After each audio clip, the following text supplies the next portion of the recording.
দেখবি আমার চুলের কি উপকার হয়েছে? ও ভাই দেখি। এই দেখ।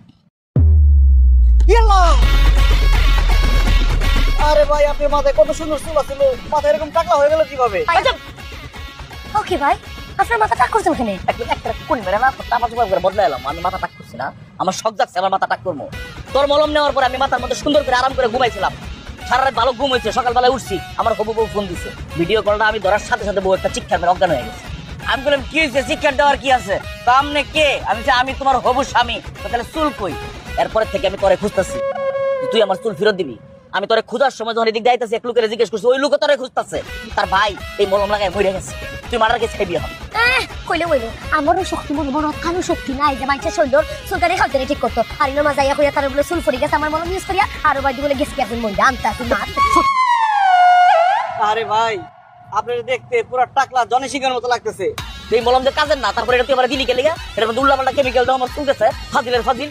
তো তুই আমার মাথা চুলাই না দিবি, সাথে সাথে আমার একটা বউ ব্যবস্থা করে দিবি। আমার যে বউ গেছে এই চুলের কারণে, ফাজিলের ফাজিল জরিমানা দিয়ে দিবি। ও ভাই তোমার মাথার যে চুল পড়তে আমার মলম ইউজ করিয়া একটু প্রমাণ আছে, সাক্ষ্য প্রমাণ ছাড়া এটা মাথা মলম খেলা। চুরের মার বড় গলা, তুই পারতি না, তোর পেক তোর কি মানে কি কিটা করবো মানে? তোর এনে কি আছে দেখলে তোর শক্তি মলম, তোর শক্তি মলম আমি ভাই। আরে আমার দেখো কিছু নাই বাজি দিয়ে। আরে খান তোর ব্যাগ